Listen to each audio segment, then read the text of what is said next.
మొత్తంగా రేవంత్ టూరుకు సంబంధించి అది కూడా ఆంధ్ర టూరుకు సంబంధించి ప్రస్తుతం ఒక చర్చ అయితే నడుస్తోంది. వైఎస్ఆర్ 75వ జయంతి జరగబోతున్నటువంటి విషయం మనకు తెలిసిందే. అయితే ఈ సందర్భంగా విజయవాడలో ఒక సభ నిర్వహించాలని ఏపీ కాంగ్రెస్ అయితే భావిస్తోంది. అది కూడా ఇప్పుడు షర్మిల అక్కడ అధ్యక్షురాలిగా వ్యవహరిస్తున్నారు కాబట్టి ఖచ్చితంగా కొంత గ్రాండ్గా చేద్దామనే ఆలోచనలో ఏపీ కాంగ్రెస్ నేతలు అయితే ఉన్నారు. అయితే ఈ సభకు డిప్యూటీ సీఎం భట్టి విక్రమార్క హాజరు కానున్నారు. మంత్రులు పొంగులేటి శ్రీనివాసరెడ్డి, కోమటిరెడ్డి వెంకటరెడ్డి వీళ్ళందరూ కూడా హాజరు కాబోతున్నారు. అయితే ఇదే సభకు రేవంత్ రెడ్డి వెళ్లే అవకాశాలు ఉన్నట్లుగా కూడా మనకు సమాచారం అందుతోంది. కొద్ది రోజుల ముందే ఈ కార్యక్రమానికి సంబంధించి షర్మిల అందరినీ కూడా ఆహ్వానించడం జరిగింది. ఇక ఈ అంశంతో పాటు చంద్రబాబు తెలంగాణపై చేసినటువంటి కామెంట్స్కి సంబంధించి మరిన్ని రాజకీయ అంశాలకు సంబంధించి మనతో పాటు చర్చించడానికి మా పొలిటికల్ ఎడిటర్ అరవింద్ కొల్లి గారు సిద్ధంగా ఉన్నారు. వారితో పాటు సీనియర్ జర్నలిస్ట్ పాపారావు గారు కూడా సిద్ధంగా ఉన్నారు. ఎస్ అరవింద్ గారు, ముందుగా ఎలా చూస్తారండి రేవంత్ రెడ్డి విజయవాడ టూర్కు సంబంధించి? ఇక్కడ రేవంత్ రెడ్డి విజయవాడ టూర్ అంశంలో రెండు ప్రధానమైన అంశాలు. రేవంత్ రెడ్డి పాటు వెళ్తున్నటువంటి వాళ్ళు గతంలో వైఎస్ రాజశేఖర రెడ్డికి చాలా దగ్గరగా ఉన్నటువంటి వ్యక్తులు. పొంగులేటి కానీ బట్టి అయితే ఇప్పుడు డిప్యూటీ సీఎంగా ఉన్న బట్టి రేవంత్ రెడ్డి వైఎస్ రాజశేఖర రెడ్డి హయాంలో డిప్యూటీ స్పీకర్గా ఉన్నారు. ఆయన 2009 నుంచి 2014 వరకు డిప్యూటీ స్పీకర్గా ఉన్నారు. అదే ఆ టైంలోనే అంటే వైఎస్ రాజశేఖర రెడ్డి హయాంలోనే ఆయన డిప్యూటీ స్పీకర్గా బాధ్యతలు స్వీకరించారు. ఇక రెండో ముఖ్యమైనటువంటిది కోమటిరెడ్డి వైఎస్ కుటుంబాల మధ్య ఉన్నటువంటి అనుబంధం గురించి కొత్తగా చెప్పాల్సిన అవసరం లేదు. ఇక్కడ ఇది రాజకీయ పరమైనటువంటి అంశం అయితే, ఇంకో పక్క వైఎస్ లెగసీకి సంబంధించిన అంశము, వైఎస్ వారసత్వాన్ని క్లెయిమ్ చేసుకునేటువంటి అంశం. వైఎస్ వారసత్వాన్ని పూర్తిగా అంటే పక్కదారి పట్టించేసి మరో మార్గంలో వెళ్ళారు అని షర్మిల ఎన్నికల ముందు ఏదైతే ఆరోపణ చేసిందో అదే రకమైనటువంటి భావాన్ని మళ్ళీ జనంలో ఇంజెక్ట్ చేయడానికి ప్రయత్నం చేసేటటువంటి ప్రయత్నాలు క్లియర్. ఈ మొత్తంలో రాజశేఖర్ రెడ్డికి సంబంధించినటువంటి లెగసీ, రెండో పక్క ఇప్పుడున్నటువంటి రాజకీయ పునరేకీకరణ. అంటే కాంగ్రెస్ని గట్టిగా నిలబెట్టడం ద్వారా వైసీపీ ఇప్పుడు బలహీనపడి ఉన్నటువంటి పరిస్థితిలో వైసీపీ అసలు డిమోరలైజ్ చేసి వైసీపీని పూర్తిగా కాంగ్రెస్ని మళ్ళీ రివ్యాంప్ చేయాలి అనేటటువంటి ఏఐసీసీ ప్రయత్నాలు కూడా చాలా క్లియర్గా ఉన్నాయి. ఈ నేపథ్యంలోనే రేవంత్ రెడ్డితో సహా మంత్రులు కూడా వెళ్తున్నటువంటి పరిస్థితి. నాకు తెలిసి మంత్రులతో పాటు కొంతమంది ఎమ్మెల్యేలు, వైఎస్కి బాగా అనుబంధంగా ఉన్నటువంటి చాలామంది వ్యక్తులు కూడా వెళ్ళేటటువంటి అవకాశం ఉంది. రెండో పక్క కేవీపీ దీని బాధ్యత తీసుకుని మొత్తం దీన్ని ఆర్గనైజ్ చేస్తున్నారు కాబట్టి ఆ వైఎస్ లెగసీ మేమే కాంగ్రెస్ అనేటటువంటి భావాన్ని, అదే రకమైనటువంటి క్లెయిమ్ తోటి ఈ పర్యటన జరుగుతుందని చెప్పక తప్పదు. విజయ్, పాపారావు గారు, మీరెలా చూస్తారండి ఈ విజయవాడ పర్యటనకు సంబంధించి? ఇక్కడి నుంచి తెలంగాణ నేతలందరూ, కాంగ్రెస్ నేతలందరూ కూడా వెళ్తున్నట్లుగా తెలుస్తోంది. షర్మిల అక్కడ అధ్యక్షురాలు కాబట్టి ఖచ్చితంగా గ్రాండ్గా చేసే ఆలోచనలో అందరినీ పిలుస్తున్నట్లుగా కూడా తెలుస్తోంది. అది కూడా 75వ జయంతి కాబట్టి కొంత గ్రాండ్గా చేద్దామని ఆలోచిస్తున్నారు. ఎలా చూస్తారు? అంటే ఇక్కడ వైఎస్ ఎవరివాడు లేకపోతే అనే దగ్గర నిజానికి వైఎస్ ఈరోజు ఎవరివాడు కాకుండా పోయాడు జనాలకి తప్పితే. ఎందుకంటే గతంలో వైఎస్ ఉండగా కూడా హైకమాండ్తో ఆయన విభేదిస్తా చాలాసార్లు సొంత నిర్ణయాలు తీసుకుని సొంతగానే రాష్ట్రంలో ముందుకెళ్ళటం, పాదయాత్ర దగ్గర నుంచి చివరి అంకం దాకా ఆయన సొంత నిర్ణయాలు తీసుకున్నటువంటి చాలా గట్టిగా ప్రజల కోసం కానివ్వండి నిర్ణయాలు తీసుకుని ముందుకెళ్ళటం, దానిలో ఆయన విజయవంతంగా ఉండటం, హైకమాండ్ని ఆయన కమాండ్ చేయగలిగే స్థితి ఉండటం అనేది ఒకటి. కాబట్టి హైకమాండ్ ఆయన్ని నిజంగా అభిమానించగలదా? ఎందుకంటే కాంగ్రెస్ హైకమాండ్లో కానీ లేకపోతే జనరల్గా హైకమాండ్ అని ఉన్న చోట బీజేపీలో కానీ ఎవరైనా కేంద్ర నాయకత్వాలు స్వతంత్రంగా వ్యవహరించిన వ్యక్తుల్ని క్షమించినా వాళ్ళని ఆదరించిన దాఖలాలు లేవు. ఉదాహరణ తర్వాత జగన్ ఆయన పరామర్శ యాత్ర చేస్తారన్నప్పుడు కూడా దాని విషయంలో సోనియా గాంధీ బాగా గట్టిగా వ్యతిరేకించడం, లేకపోతే ఇంకో రకంగా అడ్డం పడాలని చూడటం, ఇట్లాంటి తర్వాత ఆయన మీద కేసులు రావటం, ఇది అదొక చరిత్ర. అందుకని ఏంటంటే హైకమాండ్ని ధిక్కరించో లేకపోతే హైకమాండ్ కాదని ఏం చేసినా కానీ సహించే వాతావరణంలో లేని చోట హైకమాండ్కి ఒక నలుగుడు పడనటువంటి ఇదిగా రాజశేఖర రెడ్డి గతంలో ఉన్నారు. కాబట్టి ఏంటంటే రాజశేఖర రెడ్డిని హైకమాండ్ అవసరార్థం ప్రేమించింది తప్పితే ఆయన లేకుండా తెలుగు ప్రజలను చేరుకోగలగటం సాధ్యం కాదనే ఇదిలో సొంతగా వాళ్ళకేదో రాజశేఖర రెడ్డి మీద పెద్ద అభిమానం ఉందని కనపడదు అట్లా. అంటే కాకపోతే కాంగ్రెస్ లోని ఇక్కడ స్థానిక పాపారావు గారు అదే సందర్భంలో ప్రధానంగా ఇక్కడ చర్చ ఏంటంటే వైఎస్ లెగసీని క్లెయిమ్ చేసుకోవటం ఒక భాగం అయితే, రెండో పక్క జగన్ అసలు వైఎస్ ఆలోచనకి వైఎస్ భావజాలానికి దూరంగా వెళ్ళిపోయారు అనేటటువంటి చర్చ ప్రధానమైనటువంటి చర్చ. అంటే కాంగ్రెస్ శ్రేణుల్లో ఏదైతే బీజేపీ పట్ల వ్యతిరేక భావం ఏదైతే ఉందో ఆ వ్యతిరేక భావాన్ని మర్చిపోయి బీజేపీతోటి కలిసి ప్రయాణం చేశారు అనేటటువంటి అంశం ఒకటైతే, రెండో పక్కన అసలు మొత్తం ఆయన అంటే వైఎస్ రాజశేఖర రెడ్డి లాగా ఉన్నటువంటి జనరంజక పాలన ఇవ్వకుండా మొత్తం తానసెంట్రిక్గా పాలనకి చేసుకున్నారు అనేటటువంటి అంశం. ఇక్కడ ఇందాక మీరు మాట్లాడుతున్నటువంటి కాంగ్రెస్ అధిష్టానం గురించి మాట్లాడుతున్నమాట. అధిష్టానాన్ని తన దారికి తెచ్చుకున్నటువంటి వైఎస్ ఒక పక్కన ఉంటే, అధిష్టానంతో విభేదించి బయటికి వెళ్ళినటువంటి జగన్మోహన్ రెడ్డి మరొక వైపు ఉన్నారు. ఈ మొత్తాన్ని కలిపి వైఎస్ ప్రభావం, వైఎస్ యొక్క అంటే రాజనీతి, వైఎస్ యొక్క రాజనీతి, వీటన్నిటిని కలిపి ఎట్లా చూద్దాం. ఇక్కడ ఇంకో విషయం ఏంటంటే, ఈ మొత్తం అంశాలు లెగసీ కావచ్చు, లేకపోతే వైఎస్ వారసత్వాన్ని తాను కంటిన్యూ చేస్తా జగన్మోహన్ రెడ్డి కంటే అని షర్మిల చెప్పుకోవడం, షర్మిల ఆ దిశగా ఇప్పుడు ప్రయత్నం కూడా చేస్తోంది, మళ్ళీ కాంగ్రెస్ పార్టీలోకి వెళ్ళడం కావచ్చు. సో ఎలా చూస్తారు వీటిని? ఈ షర్మిల సరే మొదట చిన్న అంశాన్ని తీసుకుంటా, చివరి అంశాన్ని. షర్మిల వైఎస్ వారసురాలిగా నేను అనుకోవటం చాలా లిమిటేషన్స్ ఉన్నాయి ఆమెకి. అలాగే జగన్కి కూడా ఉన్నటువంటి లిమిటేషన్స్ కాలక్రమేణా బయటపడ్డాయి. ఇప్పుడు ఆయన అధికారంలో దిగిపోయే రోజు నాటికి చాలా విషయాల్లో ఆయనకున్న లిమిటేషన్స్ బయటపడ్డాయి. దానిలో ఉదాహరణకి పరామర్శ యాత్ర దాకా ఆ తర్వాత కాలంలో ప్రధానంగా మీకు ఆయన జనాల్లో ఉండటం, నిత్యం జనాల్లో ఉన్నాడు అధికారంలోకి రాకముందు. అదంతా ఆ క్రమంలో ఏంటంటే రాజశేఖర రెడ్డి పాదయాత్ర నడిపించడం కానివ్వండి, ప్రజలతో సన్నిహితంగా ఉన్నాడు అనేది ఒక జనరల్ ఇంప్రెషన్ వచ్చింది. కానీ అధికారం తీసుకున్న రోజు కూడా, యాక్చువల్ గా అధికారంలోకి వచ్చిన రోజు ఆ రోజు కూడా చాలా చాలా ఉద్వేగభరితంగా ఆయన బాధతో మాట్లాడిన తీరు, ఇదంతా వైఎస్ ని మళ్ళీ ఆయన మరిపించేటట్టు చేస్తాడు అనుకున్నా. కానీ కొంత ఓవరాల్ గా మీరు చూసుకుంటే మీరు చెప్పినటువంటి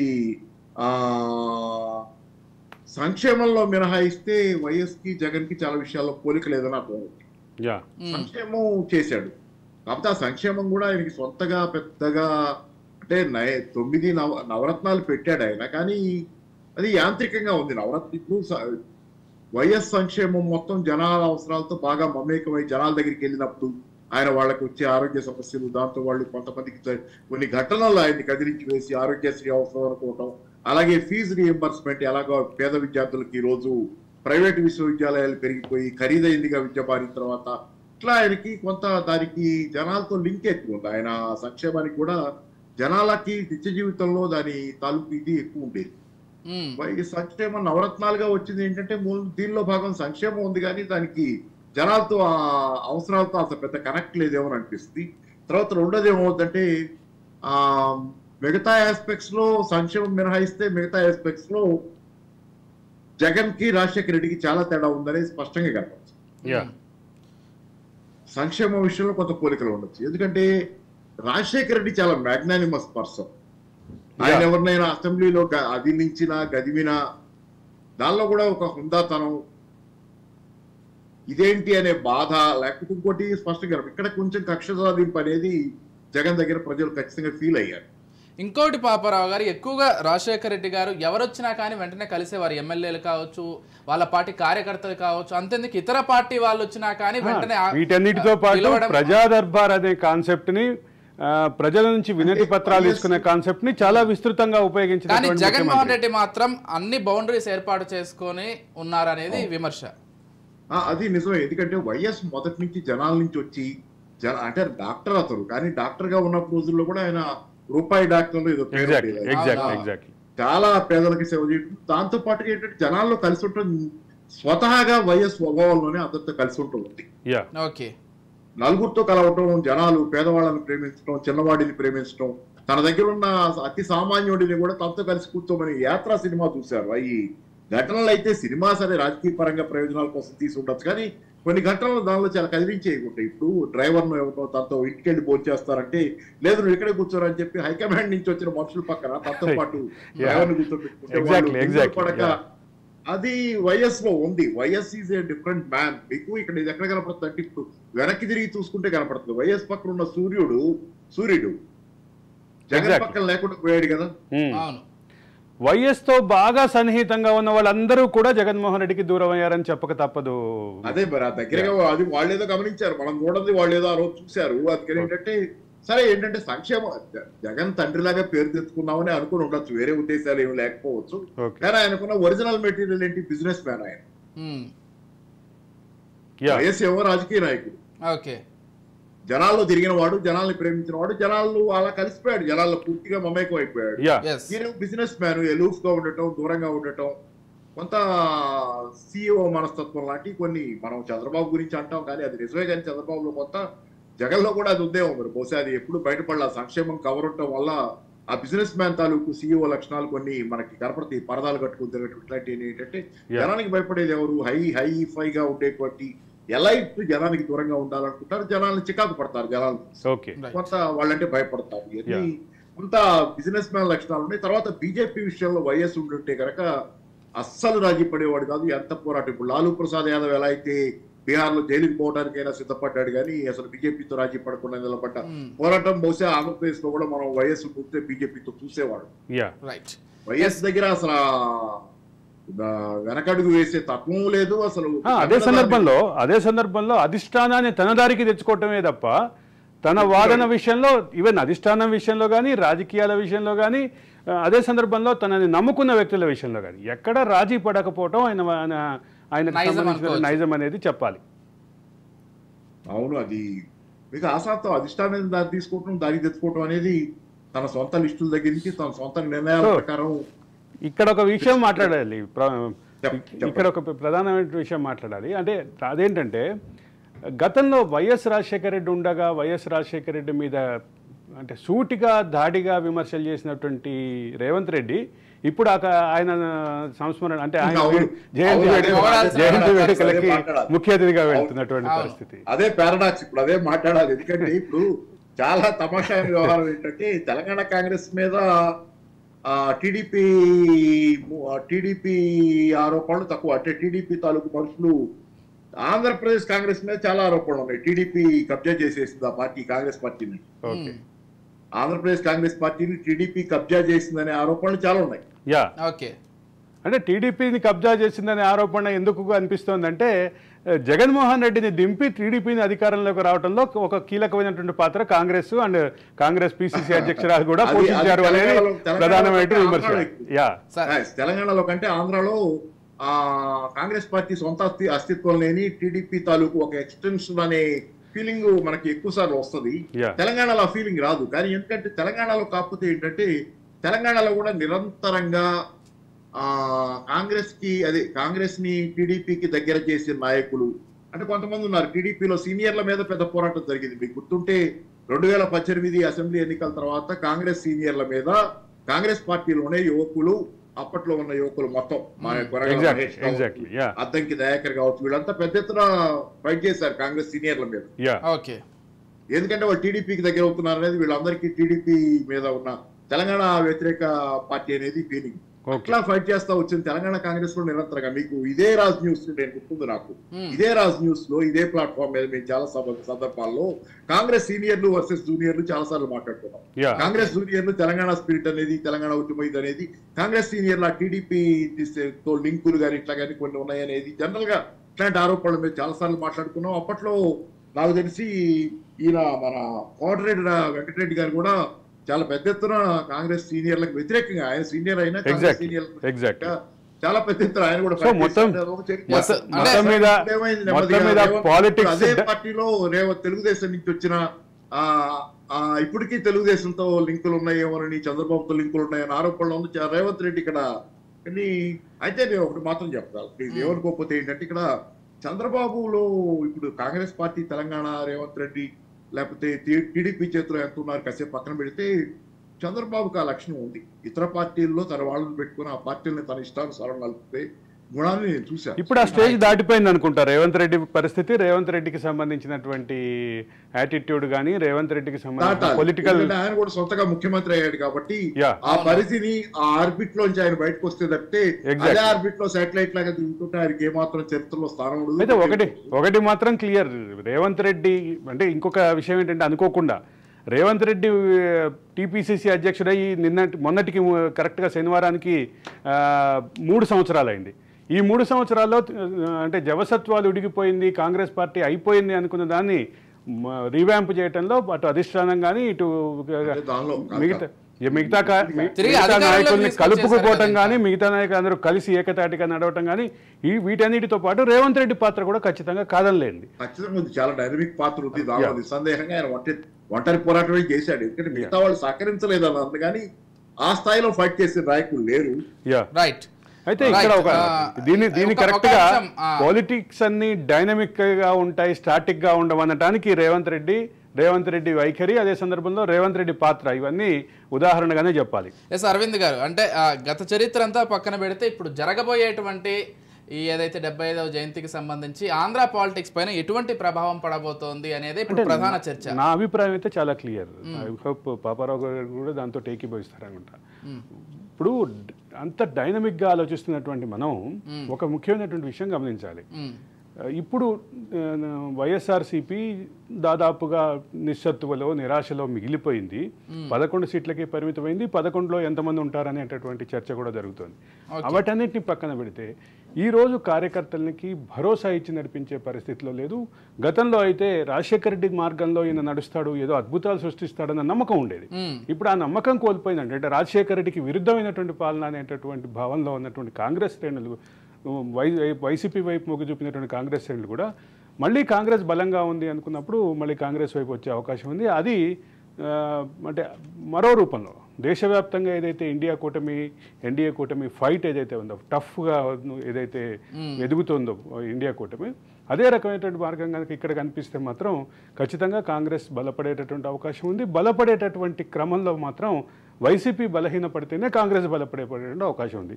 ఈ రెండింటికి సంబంధించినటువంటి బ్యాలెన్స్ ఎట్లా ఉంటుంది, వైసీపీ నుంచి బయటకు వచ్చేవాళ్ళు కాంగ్రెస్ వైపు వెళ్తారా, ఇవన్నీ కూడా మనం భవిష్యత్తులో చూడాల్సిన పరిస్థితి. అది చూడాలి అంటే కాంగ్రెస్ మళ్ళీ డైనమిక్గా ఉండాలి. తెలంగాణలో 3-4 సంవత్సరాల్లో ఎట్లయితే కాంగ్రెస్ పనిచేసిందో, ముఖ్యంగా చివరి 6 నెలల్లో ఎట్లయితే పనిచేసిందో, ఆ రకమైనటువంటి డైనమిజం ఏపీ కాంగ్రెస్ చూపిస్తే మాత్రమే పరిష్కారం. పాపారావు గారు, మీరెలా చూస్తారు? అంటే ఏపీ కాంగ్రెస్ కి గట్టి నాయకత్వం లోపం ఉంది, సరైన నాయకత్వం లేదు, బలహీనంగా ఉంది నాయకత్వం. రెండోది ఏంటంటే కాంగ్రెస్ పార్టీ వైసీపీ ఈ రోజుకి బీజేపీకి దగ్గరగానే ఉంది. ఇప్పుడు మీకు ఏమవుతుందంటే టీడీపీ ఎటుకూడి ఎన్డీఏ కూటమిలో ఉంది. రెండో పక్కన వైసీపీ కూడా బీజేపీకి దూరంగా పోవడానికి ఏమాత్రం సిద్ధంగా లేదు, ఫైట్ చేయడానికి కూడా సిద్ధంగా ఉన్నట్లేదు. ఎందుకంటే మన పార్లమెంట్ లో జరిగిన చర్చల్లో వైసీపీ బీజేపీకి అనుకూలంగానే చేసుకుంటా వచ్చింది. మొత్తం నిర్ణయాలు కానీ యాక్షన్ కానీ మొత్తం పార్లమెంట్ లో, రాజ్యసభలో కనీసం ధన్యవాదాలు తెలిపే తీర్మానానికి సవరణలు కూడా ప్రతిపాదించలేదు. అదే అందుకని వాళ్ళు పూర్తిగా బీజేపీకి అనుకూలంగా ఉన్నారు కాబట్టి నిజంగా ప్రతిపక్ష పాత్ర పోషించే అవకాశం ఆంధ్రప్రదేశ్ లో కాంగ్రెస్ కేంద్రంలో ఎటువంటి ప్రతిపక్ష పాత్ర రాహుల్ గాంధీ పోషిస్తున్నారు కాబట్టి ఆంధ్రప్రదేశ్ లో ప్రతిపక్ష పాత్ర పోషించే ఏకైక పార్టీగా, ఎందుకంటే మిగిలిన 3 పార్టీలు ఎటుకూడి కూటమిలో జనసేన, బీజేపీ, టీడీపీ కూటమి, వైసీపీ బీజేపీకి ఒక రకమైన అపెండేజ్ లాగానే ఉన్నది. ఇప్పటికి ఫైట్ చేయటల్లా బీజేపీ మీద నిలబట్టల్లా.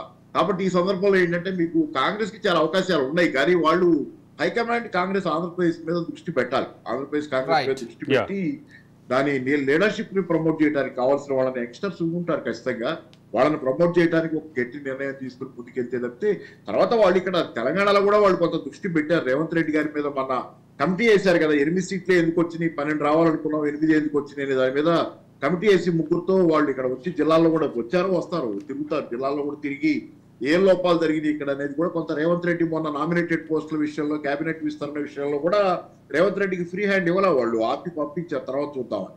ఎందుకంటే వాళ్ళు గట్టిగానే ఉన్నారు, ఎందుకంటే పార్టీని నిలబెట్టుకోవాలి, కొంత వాళ్ళలో కూడా ఉత్సాహం వచ్చింది, కొంత నిలబడి గట్టి ప్రతిపక్షంగా ముందుకొచ్చి బాగా ఉన్నాము అనేది మోటివేషన్ మొరేల్ పెరిగిన తర్వాత కాంగ్రెస్ పార్టీలో ప్రతి చోట ఇక తప్పులు అంటే కాంగ్రెస్ పార్టీ ఈ మధ్యకాలంలో కాస్త ప్రొఫెషనల్ గా కొంచెం పని పద్ధతిలో పనిచేస్తుంది, అరాచకంగా పోకుండా కాంగ్రెస్ పార్టీ ఒక పని పద్ధతిలో ముందుకెళ్తుంది. అసలు ఆ కమిటీ వేయటమే దానికి తాత్కాలం, ఇంతకుముందు ఏం ఉండేవి కాదు కాంగ్రెస్ పార్టీలో, జరిగేది ఏదో రకంగా పోతుండేది. ఈ రోజు కమిటీ వేసి అసలు ఎందుకు 8 సీట్లు 12 సీట్లు వస్తాయి అనుకుంటే 8 ఎందుకు వచ్చినాయి అనే దగ్గర కమిటీ వేసి వాళ్ళని పంపడం అంటేనే అసలు కాంగ్రెస్ పార్టీలో ఎంతో మార్పు వచ్చింది. కాంగ్రెస్ పార్టీ అదిలాగా లేదు. రైట్ అండి, రైట్. ఇకపోతే చంద్రబాబు తెలంగాణకు సంబంధించి చేసినటువంటి కామెంట్స్ కి సంబంధించి కూడా ప్రస్తుతం పెద్ద ఎత్తున చర్చ నడుస్తోంది. ఏపీ తెలంగాణ రెండు కూడా తన కళ్ళంటూ చంద్రబాబు చెప్పుకొచ్చారు. అంటే ఈ నేపథ్యంలోనే తెలంగాణలో టీడీపీ కంటిన్యూషన్కి సంబంధించి కూడా క్లారిటీ ఇచ్చినట్లుగానే భావించాలేమో. ఇక ఏపీలో విజయానికి తెలంగాణ టీడీపీ శ్రేణులు చేసినటువంటి కృషికి విజయానికి మాత్రమే కాదు, తాను అరెస్ట్ అయ్యి జైల్లో ఉన్నప్పుడు ఏపీ కార్యకర్తల కంటే తెలంగాణ కార్యకర్తలు బలంగా నిలబడ్డారు అనేది చంద్రబాబు. దాంతో పాటు ఆయన తెలుగు వారి ఎప్పుడూ మాట్లాడే మాట వాళ్ళు ఒకసారి చెప్పారు, తెలుగువారు ఎక్కడున్నా అక్కడ తెలుగుదేశం ఉన్నట్లే, తెలుగుదేశం అక్కడ వాళ్ళ హక్కుల పరిరక్షణకు కానీ వాళ్ళ రక్షణకు కానీ అదే సందర్భంలో వాళ్ళని తెలుగు సమాజంతో ఇంటిగ్రేట్ చేయడంలో కానీ అన్నింటిలో కీలకమైన పాత్ర పోషిస్తారు. ఆయన చాలా క్లియర్గా ఆయన అరెస్టు సందర్భంగా ఇక్కడ గచ్చిబౌలిలో సంజయ్ కన్వెన్షన్లో జరిగినటువంటి సమావేశాన్ని కానీ అదే సందర్భంలో బాలయోగి స్టేడియంలో జరిగినటువంటి సమావేశాన్ని కానీ రెండింటినీ ప్రస్తావించి అంటే దాదాపుగా అంటే ఇక నేను తల వంచి నమస్కరిస్తున్నా మీ అభిమానానికి అనే భావనలో ఒక అంశం చెప్పారు. అంటే Telugu Desam party is thankful to these 2 events అని చెప్తూ ఆయన చెప్పిన మాట ఏంటంటే మొత్తం సమాజంలో నాకు దాదాపు 100కు పైగా దేశాల నుంచి మద్దతు వచ్చింది, వాళ్ళు ఎవరో నాకు తెలియదు, కానీ ఎక్కడ తెలుగువారు ఉంటే అక్కడ తెలుగుదేశం పార్టీ జెండా పట్టుకుని నాకు అండగా నిలబడ్డారు. అదే సందర్భంలో ఆయా దేశాల్లో వారి హక్కులకు కానీ వాళ్ళకి రక్షణకు కానీ వాళ్ళని తెలుగు సమాజంతో ఇంటిగ్రేట్ చేయడానికి కానీ మేము కీలకంగా పాత్ర పోషిస్తామని అంటే థ్యాంక్స్ గివింగ్ లాగా నిన్న మాట్లాడే క్రమంలో 2 రాష్ట్రాలకి సంబంధించినటువంటి హక్కుల విషయంలో, 2 రాష్ట్రాలకి సంబంధించినటువంటి వివాదాల విషయంలో, హక్కుల విషయంలో వివాదాల విషయంలో చాలా కీలకమైనటువంటి వ్యాఖ్య చేశారు చంద్రబాబు. ఒక పక్కనేమో మేము తెలుగుదేశం పార్టీగా అదే సందర్భంలో రేవంత్ రెడ్డి ప్రభుత్వంతో కలిసి పనిచేస్తాం, ఏది సమస్యల పరిష్కారం దిశలో, ఏ రాష్ట్రానికి ఉండే హక్కులు ఆ రాష్ట్రానికి ఉంటాయి, కానీ వివాదాలను మాత్రం కలిసి పనిచేసుకుంటాం అన్నారు. ఇంకో మాట కూడా అన్నారు, రేవంత్ రెడ్డి చాలా బాగా పనిచేస్తున్నారు అనేటటువంటి భావం కూడా వ్యక్తం చేశారు. ఈ మొత్తంలో అంటే చంద్రబాబు వ్యాఖ్యల్లో తెలుగుదేశం పార్టీ యొక్క అంటే భవిష్యత్తులో తెలుగుదేశం పార్టీ ఇక్కడ కూడా కొనసాగుతుంది, ప్రభావశీల శక్తిగా ఉంటుందనే ఇండికేషన్ అయితే ఇచ్చారు. కానీ క్యాడర్ దానికి సంసిద్ధంగా ఉన్నారా, రేవంత్ రెడ్డిలో మరో చంద్రబాబును చూసుకుంటున్నారా అనేటటువంటి విషయం మాత్రం ఇప్పటికీ క్లారిటీ లేకపోయినప్పటికీ అదే సందర్భంలో 2023లో జరిగినటువంటి తెలంగాణ అసెంబ్లీ ఎన్నికల్లో మరొక విమర్శ ఉంది. తెలుగుదేశం క్యాడర్ అంతా టీఆర్ఎస్ నమ్మారు, టీఆర్ఎస్ వైపు ఓట్లు వేశారు అనేటటువంటి విమర్శ కూడా గ్రేటర్ హైదరాబాద్లో ఆ విమర్శ కూడా ఉంది. కాబట్టి దీనికి సంబంధించి అంటే దాదాపు సుమారుగా ఆంధ్ర మూలాలు ఉన్నటువంటి వ్యక్తులు 35 నుంచి 40 లక్షల వరకు ఉంటారు హైదరాబాద్లో అనేది ప్రధానమైనటువంటి అంచనా. ఆ నేపథ్యంలో రాబోయే జీహెచ్ఎంసీ ఎన్నికల్లో ఏం చేస్తారు, ఇవన్నీ కూడా కొంచెం ఆసక్తికరంగానే ఉన్నాయి. కానీ వివాదాల పరిష్కారం దిశగా 2 రాష్ట్ర ప్రభుత్వాలు కదలటం సానుకూలమైతే, దానికి 2 ముఖ్యమంత్రులు చొరవ చూపించడం సానుకూలమైతే, అదే సందర్భంలో ఇక్కడ తెలుగుదేశం పార్టీ పెరగాలనుకుంటే కాంగ్రెస్ ఎట్లా తీసుకుంటుంది, రేవంత్ రెడ్డి ఎట్లా తీసుకుంటారు అనేది కూడా రాజకీయ ఆలోచించాల్సినటువంటి విషయం. పాపారావు గారు, మీరెలా చూస్తారండి తెలంగాణకు సంబంధించి చంద్రబాబు చేసినటువంటి కామెంట్స్? ఒకవైపు 2 రాష్ట్రాలు కలిసి ముందుకు వెళ్ళాలి, సమస్యలన్నీ కూడా చక్కగా పరిష్కరించుకోవాలని చెప్తూనే మరోవైపు ఇటు తెలంగాణలో టీడీపీ కంటిన్యూ అవుతుంది అనేటువంటి హింట్ కూడా ఇచ్చారు. భవిష్యత్తులో మరింత ఫర్మ్గా పోరాడతామనేటువంటి ఒక వ్యాఖ్య కూడా చేసినట్లుగానే చూడాలి. మొత్తం వ్యాఖ్యలు మనం పరిశీలిస్తే ఎలా చూస్తారు మీరు? అంటే ఇక్కడ తెలుగు గురించిన ప్రస్తావన, తెలుగువారు అనేది నా స్వీయ అనుభవం. అంటే మనం గమనించిన దానిలో స్వీయ అనుభవం అంటే నాకు వ్యక్తిగతంగా జరిగిందని కాదు, కానీ నేను గమనిస్తా వచ్చింది తెలంగాణ ఉద్యమ క్రమంలో ముందుకొచ్చిన అంశాలు ఇవన్నీ చూస్తే తెలుగువారంటూ ఒక ఉమ్మడిగా ఉన్నారా అనేది ప్రశ్న. ఇక్కడ తెలంగాణలో తెలుగు ఒకలాగా చూడబడుతుందా, ఆంధ్ర తెలుగుతో సమానంగా తెలంగాణ తెలుగు చూడబడుతుందా అంటే వాళ్ళ పాటలు కూడా ఉన్నాయి కదా. తెలంగాణలో ఏంటంటే మామూలుగా తెలంగాణ శకుంతలనే విలన్ని చేశారు, తెలంగాణ భాషను విలన్ల భాషగా మార్చారు గతంలో సినిమాలు. ఇప్పుడు వచ్చేసరికి మళ్ళీ అట్లా ఓవరాల్ గా ఏంటంటే తెలంగాణ పట్ల ఒక చిన్న చూపు నడిచింది అనేది తెలంగాణ కొంతమంది అభిప్రాయం. మనకి గతంలో మనకి ఈ సినిమా ఏది మనకు కల్చరల్ గా కూడా మాట్లాడితే మన సినిమాల్లో చూస్తే మనకు ఆ సినిమా ఉంది కదా, ఫిదా వచ్చిన దాకా తెలంగాణ భాషకు ప్రాధాన్యత ఉంది సినిమాల్లో. ఫిదా వచ్చిన తర్వాత కదా తెలంగాణ భాష, తర్వాత ఈ మధ్య కాలంలో సక్సెస్ అయిన బలగం, ఆ సీక్వెన్స్ లో వచ్చి తెలంగాణ భాష ఇప్పుడు పాజిటివ్ గా పర్సెప్షన్ వచ్చింది. కాబట్టి ఇన్నిట్లో మళ్ళీ తెలుగు భాషను ఉమ్మడిగా మాట్లాడటం కొంత అది అంత వర్కౌట్ అవ్వదేమో. ఎందుకంటే తెలుగు భాషను మనం మాట్లాడుతున్నాం కానీ తెలుగు వాళ్ళంతా ఒకే రీతిగా చూడబడుతున్నారా అనే దగ్గర చాలా సమస్యలు ఉన్నాయి. అది ప్రాక్టికల్ గా గ్రౌండ్ లెవెల్లో కనపడి, అందుకే తెలంగాణలో కొంత ఆంధ్రప్రదేశ్ అనగానే ముఖ్యంగా చంద్రబాబు అంటే రెసిస్టెన్స్ ప్రతిఘటన జనాల్లో కొంత వ్యతిరేకత ఎందుకు వస్తుందంటే ఇట్లాంటి కొన్ని జనరల్ గా ఒక సామాజిక వర్గంతో ముడిపెట్టే నేను అదే ఇది అయినా అయితే అట్లాంటివి కొన్ని ఉన్నాయి దాని లోతుల్లో పోను ఇప్పుడు మనం రెచ్చగొట్టే కార్యక్రమం చేయకూడదు కానీ ఏదేమైనా ఏంటంటే కాబట్టి ఏంటంటే జస్ట్ తెలుగువారు అన్నంత మాత్రాన తెలంగాణలో అలాగే దాన్ని రిసెప్షన్ ఉంటుంది గతంలో అనుభవాల దృష్ట్యా నేను అనుకోను. సరే ఏదేమైనా ఇప్పుడు ఏంటంటే ఇక్కడ టీడీపీ కనుక ఎదిగితే తెలంగాణలో రేవంత్ రెడ్డి ఎలా తీసుకుంటాడనే ప్రశ్న. యా అదే సందర్భంలో ఇంకో విషయం కూడా గమనించాలి పాపారావు గారు. తెలుగుదేశం పార్టీ ఎన్డీఏ కూటమిలో ఉంది, రేవంత్ రెడ్డి ఇక్కడ ఇండియా కూటమి ముఖ్యమంత్రి. అదే కూటమిలో ఉన్నది సరేలేండి కానీ రేవంత్ రెడ్డిని పూర్తిగా హార్ట్ఫుల్ గా ఇట్లా ఉన్నాడనేది ఈ మధ్య అసలు కొంతమందికి రేవంత్ రెడ్డి హార్ట్ఫుల్ గా పని అంటే ఇప్పుడు తప్పదు, ఆయన కూడా కొంత ఓరియంటేషన్ మార్చుకోవాలి. ఎందుకంటే ఆయనకి చంద్రబాబుతో పోటీ ఏర్పడిన తర్వాత ఆయనకి చంద్రబాబు లైన్ లో ఫాలో అవుతారనేది కూడా ఒకవేళ ఆయన పరోక్షంగా ఉంటే అది ఆయనకే మంచిది కాదు. కాబట్టి ఆయన సొంత ప్రయోజనాల దృష్ట్యానే ఆయన పోటాపోటీగా ఉండాల్సిందే చంద్రబాబుతో. డి అంటే డి అన్నట్లు లేకపోయేటట్లయితే కనుక ముందు కాలంలో కష్టం. రెండోది ఏంటంటే కాంగ్రెస్ ఈ రోజు టీడీపీ ఎలా ఎదగాలనుకుంటుంది, నా దగ్గర పేపర్ కట్ కూడా ఫోటో తీసి పెట్టాను, పేపర్ లో వచ్చింది. టీడీపీ టీఆర్ఎస్ స్థానాన్ని టీడీపీ భర్తీ చేసే ఆలోచనలో ఉందనేది. తెలంగాణలో బీఆర్ఎస్ స్థానాన్ని బీఆర్ఎస్ గా మార్చారు కదా పేరు, టీఆర్ఎస్ ఉందాం పోనీ కాసేపు, టీఆర్ఎస్ స్థానాన్ని టీడీపీ దాన్ని భర్తీ చేసుకోవాలనే ప్రయత్నంలో ఉందని. అందుకే మీకు ఏం జరుగుతుంది చూడండి, వాళ్ళ తుమ్మల నాగేశ్వరరావు గారు అంటే ఆయన నేను ఆరోపించలే, ఆయన వెళ్తాడు అట్లా మాట్లాడటల్లా, కొంత లింకులన్నీ మళ్ళీ వీళ్ళు కదిలిస్తున్నారు. అంటే గతంలో మండవ వెంకటేశ్వర గారిని మళ్ళీ కొంత టీఆర్ఎస్ అటు తీసుకోవడానికి ప్రయత్నించిన మధ్యలో ఆయన కొంతకాలం పాటు టీఆర్ఎస్ వాళ్ళు అట్రాక్ట్ చేయడానికి కాంగ్రెస్ లో చేరున్నారు. కాంగ్రెస్ లో చేరారు. ఏదైనా ఆయనకు కొంత ఆ టీడీపీ ఓరియంటేషన్ అనేది అట్లా బాబారావు గారు ఇక్కడ ఇంకో విషయం గమనించాలి. బీఆర్ఎస్ ఎమ్మెల్యేలు, బీఆర్ఎస్ మాజీ ఎమ్మెల్యేలు, కాంగ్రెస్ నాయకులు అందరూ వెళ్ళి కలిశారు చంద్రబాబు నిన్న. కాదు మీకు అదే కాదు చూడండి, నిన్న తుమ్మల గారు కలిశారు ఇంట్లో, ప్రకాష్ గౌడ్ కలిశారు, పార్టీ ఆఫీస్ కూడా వెళ్ళారు, ఖమ్మంలో టీడీపీ పార్టీ ఆఫీస్ కూడా వెళ్ళారు. అది కూడా వివాదం అయింది, ఆయన ఎట్లా వెళ్తాడు వాళ్ళ పార్టీ ఆఫీస్ కానీ ఇట్లా. తర్వాత శేర్లింగంపల్లి ఎమ్మెల్యే అరికపూడి గాంధీ కూడా కలిశారు నిన్న. అలాగే ప్రకాష్ గౌడ్, రాజేంద్ర నగర్ ఎమ్మెల్యే ప్రకాష్ గౌడ్ కూడా నిన్న. వీళ్ళంతా గతంలో టీడీపీ రీగ్రూపింగ్ కోసం, టీడీపీని రీగ్రూప్ చేయడం కోసం ప్రయత్నం జరుగుతుంది. దాని బేస్ జనాల బేస్ గానేమో బీఆర్ఎస్ అయితే ఏదైతే లీడర్షిప్ మొత్తం పోతుంది బీఆర్ఎస్ లో అనేది, ఆ లీడర్షిప్ పోతున్న బీఆర్ఎస్ పార్టీకి తలగాత అంటే తల ఎగిరిపోతున్నట్టు కదా. లీడర్షిప్ పోవటం అంటే తల పోవటం. ఇక్కడ ఒక విషయం ఉంది, బీఆర్ఎస్ ఏదైతే ఖాళీ అవుతున్న నేపథ్యంలో ఆ వాక్యూమ్ ని ఫిల్ చేయడానికి ఒక పక్క బీజేపీ బలంగా పోటీ పడుతున్నటువంటి నేపథ్యంలో రెండో పక్క నుంచి తెలుగుదేశం కూడా వస్తుంది అనేటువంటి వార్తలు వస్తున్నాయి. కాకపోతే ఏంటంటే వీళ్ళు కలిసి వెళ్తారా అనేది కూడా జనసేన, టీడీపీ అండ్ బీజేపీ తెలంగాణలో కలిసి ప్రయాణం చేస్తారనే వార్తలు కూడా వింటున్నాం కదా. అందుకనే అన్ని కొద్ది కాలం పోతే క్లారిటీ వస్తుంది. అయితే ఏంటంటే ఫస్ట్ తనని తాను రీగ్రూప్ చేసుకోవటానికి ముందు ఎవరితో కలిసి ప్రయాణం చేయాలి, ఎట్లా ప్రయాణం చేయాలి అనేది సరే జరుగుద్ది, అదేదో నిర్ణయాలు జరుగుతాయి.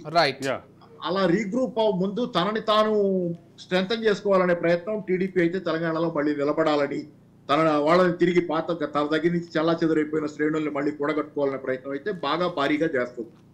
ఇక జగన్ తన ఎమ్మెల్యే పదవికి రాజీనామా చేయబోతున్నారనేటువంటి ఒక న్యూస్ అయితే ప్రస్తుతం చాలా వైరల్గా మారుతోంది.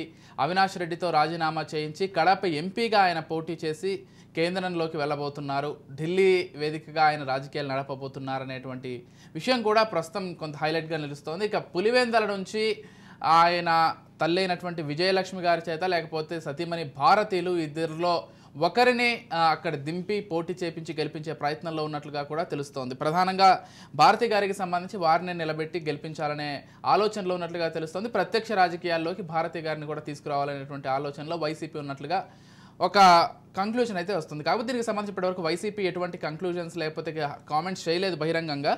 అంతర్గతంగా జరిగేటువంటి చర్చగానే దీన్ని చూడాలి.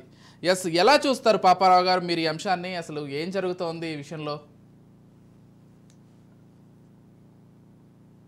జగన్ తన అధికార యాత్ర ఎప్పుడైతే వైఎస్ రాజశేఖర రెడ్డి గారు చనిపోయారో ఆ తర్వాత అధికారం కోసం తన ప్రయాణాన్ని మొదలుపెట్టిన రోజు జనాల్లో ఉండటం ద్వారా ప్రయాణాన్ని మొదలుపెట్టాడు. పరామర్శ యాత్రని కానీ జనాల్లో ఉండటం ద్వారా ప్రధానంగా ఆ ప్రయాణాన్ని అధికారం దిశగా సాగించాడు. అవును. కానీ ఈ రోజు జనంలో ఉండటాన్ని నమ్ముకోవటం బదులు లాబింగ్ ని నమ్ముకుంటున్నాడేమో అనేది ఎంపీ సీటుకి పోటీ చేయడం వెనక మనకు కనపడుతున్నటువంటి పరిస్థితి. ఢిల్లీ వెళ్ళటం అంటే నెట్వర్కింగ్, లాబింగ్ అంటే వేరే తప్పు ఉద్దేశంతో అంటలా ప్రజల్లో ఉండటం కాకుండా ఢిల్లీ స్థాయిలో, గల్లీ స్థాయిలో కాకుండా ఢిల్లీ స్థాయిలో రాజకీయాన్ని షిఫ్ట్ చేసుకోవటం అనేది కూడా ప్రజలలో ఉండటం, ప్రజలతో కలిసి పోరాటం, ప్రజల సమస్యల మీద టీడీపీ ప్రభుత్వానికి, ఇప్పుడు నడుస్తున్న ప్రభుత్వానికి మీద పోరాటం చేయటం కాకుండా ఢిల్లీ నుంచి చక్రం తిప్పాలనే ఆలోచన తాను అక్కడ ఉండటం ద్వారా, ఎందుకంటే ఒక్కడే కాబట్టి, ముఖ్యంగా ఒక్కడు కాకపోతే వాళ్ళకి ఇంకొక ఇద్దరు ముగ్గురు ఎంపీలు ఉన్నారు, వీళ్ళంతా కలిసి అంటే ఓవరాల్ ఏమవుతుందంటే లాబింగే అవుతుంది. మాసివ్ గా చేస్తున్న రాజకీయం కాదు. దాన్ని నమ్ముకోవటమే ఆయనకు ఇప్పుడు ఉన్నటువంటి ప్రధానమైన బలహీనత అవుతుంది ముందు కాలంలో.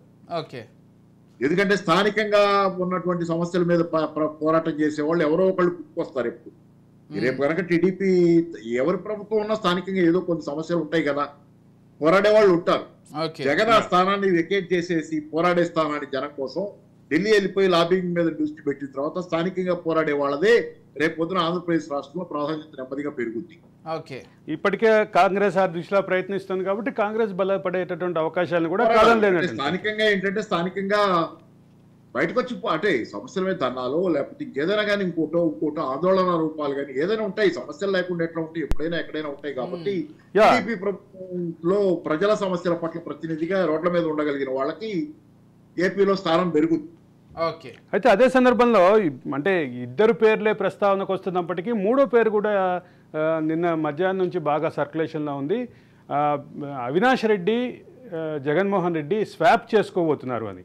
అవినాష్ రెడ్డి రాజీనామాతోటి ఖాళీ అయినటువంటి స్థానంలో జగన్ పోటీ చేయటం, జగన్మోహన్ రెడ్డి ఖాళీ అయినటువంటి స్థానంలో పోటీ చేయటం ద్వారా అవినాష్ రెడ్డి ఎమ్మెల్యేకిగా వెళ్ళటం, ఇది ఒక చర్చ అయితే నిన్న మధ్యాహ్నం నుంచి బాగా విస్తృతంగా మీడియా సర్కిల్స్లో, పొలిటికల్ సర్కిల్స్లో బాగా తిరుగుతోంది.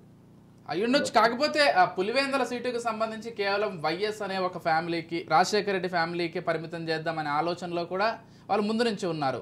కాబట్టి ఎక్కువగా భారతి గారికి ఛాన్స్ ఉండే అవకాశం అట్లా కాదులేండి. కానీ అంటే అది నేను వెంటనే వస్తున్నాను అనుకోకటి మధ్యలో ఎవరికైనా వాళ్ళ స్థానంలో కుప్పం అంటే చంద్రబాబుకి అది అట్లాగే ఇట్లా వీళ్ళకి ఇది దానికి పెద్ద మనం, ఎందుకంటే వాళ్ళు ఫిక్స్డ్ స్థానం వారణాసి అంటే మోడీ గారు, వాళ్ళు అలా లేకపోతే వాళ్ళు పని చేయలేరు. మిగతా దేశం అంతా తిరిగి 5 సంవత్సరాల దేశం. వారణాసి అంటే మోడీ గారు అనేది 3 సంవత్సరాలు 3 టర్ముల నుంచే కానీ ఓవరాల్ ఏంటంటే బహుశా నెక్స్ట్ టైం కూడా ఆయన అక్కడ పోటీ చేయకుండా ఉండడు. వాళ్ళకి మొదలు పెట్టారు కాబట్టి ఎంపీగా ప్రయాణం మొదలు పెట్టింది ఈ మధ్య కదా, ఆయన 2 టర్ముల క్రితం కదా.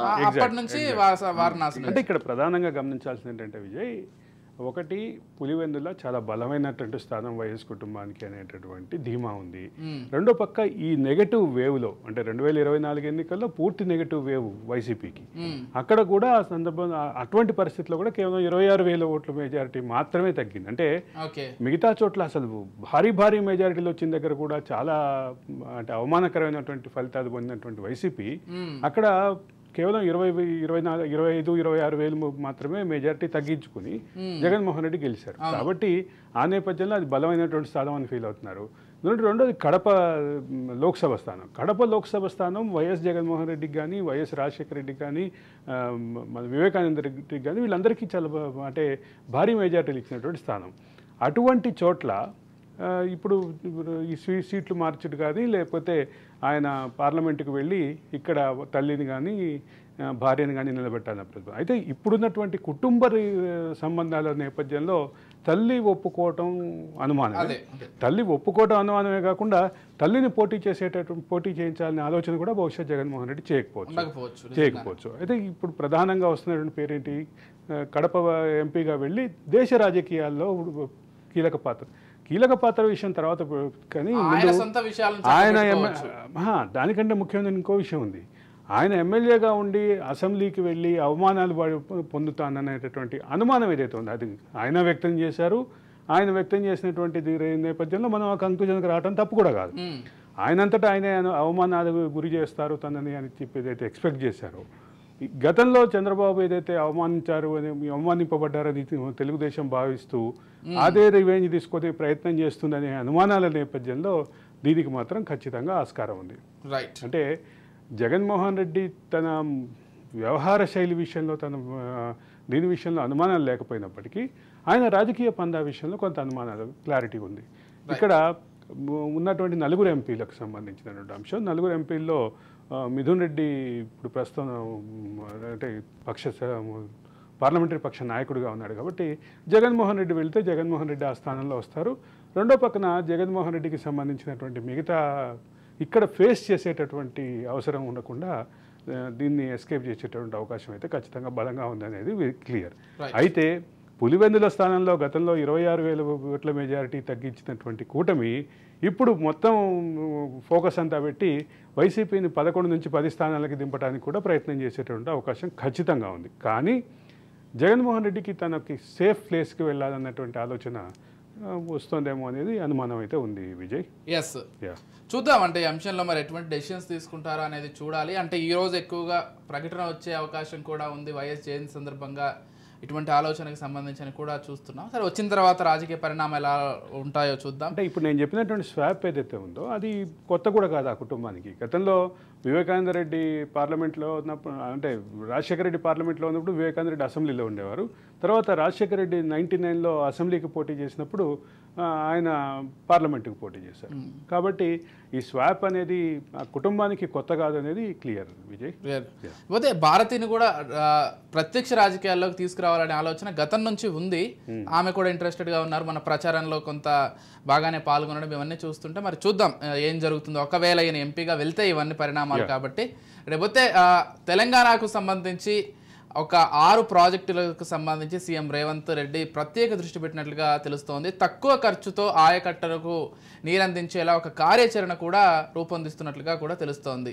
అయితే అంటే ఏవైతే కొన్ని పూర్తి కాకుండా అసంపూర్తిగా ఉన్న ప్రాజెక్టులకు సంబంధించి, అంటే ప్రధానంగా సాగునీటి ప్రాజెక్టులకు సంబంధించి త్వరగా వాటిని వినియోగంలోకి తీసుకురావాలి ఒక 6 ప్రాజెక్టులని, ఆ దిశగా ప్రయత్నాలు జరుగుతున్నట్లుగా తెలుస్తోంది. అంటే ఒక జంబూ ప్రాజెక్టుని తీసుకొచ్చి వీటన్నిటిని పక్కన పెట్టారు అని చెప్పడంతో దీన్ని మొదలు పెడదాం. దీనికి సంబంధించిన చర్చ అంటే ఒకే ఒక్క మొత్తం తెలంగాణకి వరదాయినిగా చెప్పినటువంటి కాళేశ్వరం ప్రాజెక్టు నేపథ్యంలో ఉన్నటువంటి మిగతా వివాదాలు, దానికి సంబంధించినటువంటి కాస్ట్ బెనిఫిట్ రేషియో నుంచి మొదలు పెడితే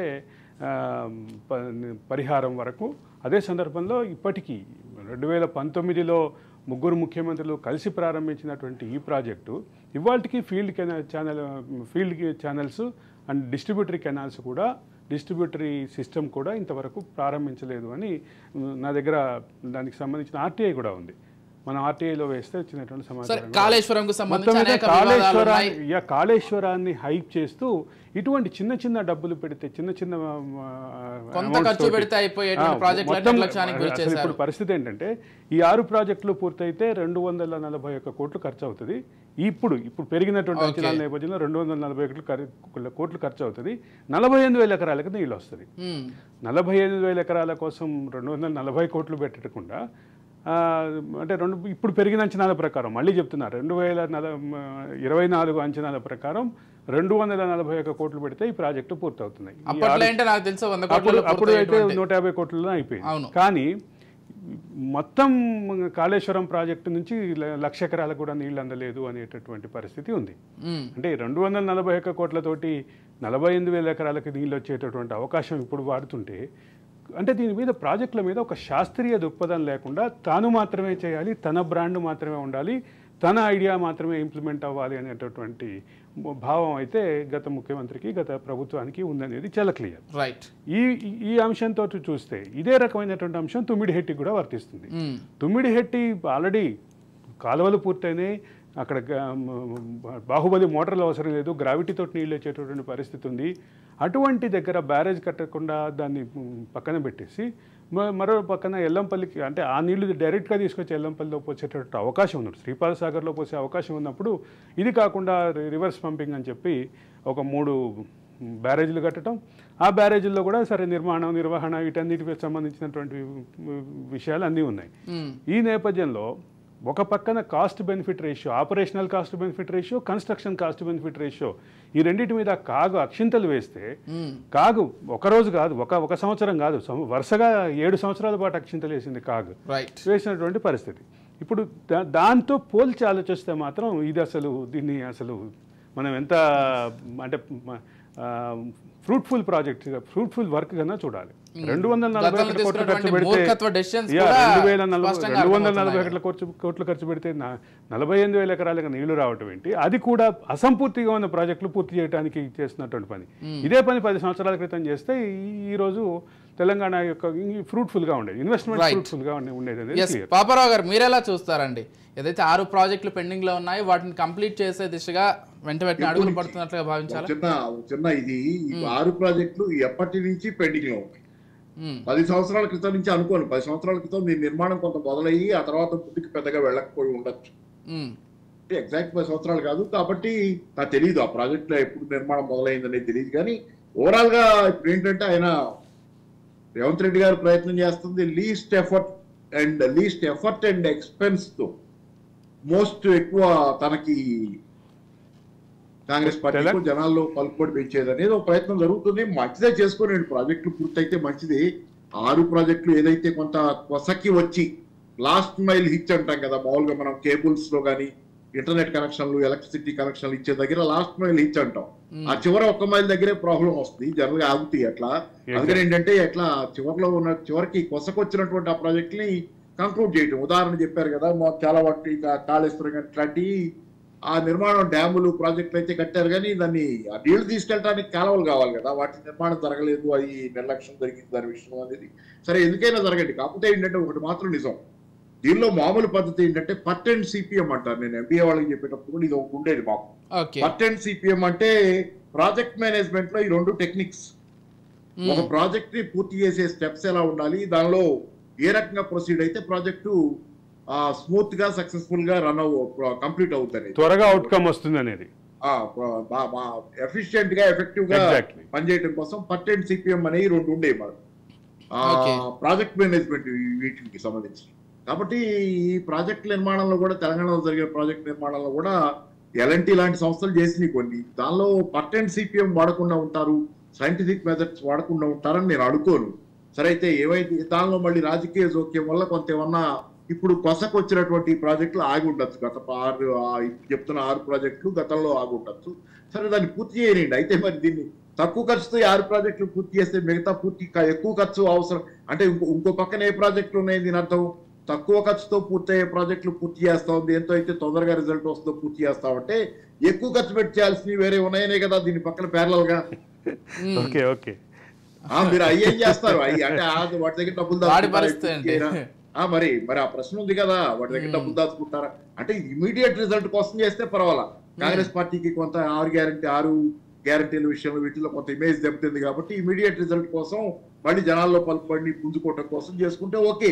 కానీ అంతవరకే పరిమితం అయితే అది మరి ఎక్కువ ఖర్చు ఉన్నాయి తర్వాత చేయకపోతే అంటే చెప్తున్నా అవి కూడా డౌట్లు ఉంటాయి కదా, జర్నలిస్టులుగా డౌట్లు రావాలి కదా. ఆ ఎక్కువ ఖర్చు ఉన్నాయి మీరు చేయరా, ఎట్లా చేయాలనుకుంటున్నారు, అది కూడా ఒక మార్గదర్శనం. అంటే ఒక విషయం పాపారావు గారు, వీటికి సంబంధించి ఇప్పుడు ఇవన్నీ నాకు గుర్తున్నంత వరకు ఈ ఏపీ ఇరిగేషన్ ప్రాజెక్ట్ 2 కింద వరల్డ్ బ్యాంక్ లోన్ తోటి ప్రారంభించిన ప్రాజెక్ట్. ఇది సబ్జెక్ట్ టు కరెక్షన్ నాకున్న గుర్తున్నంత మేరకు.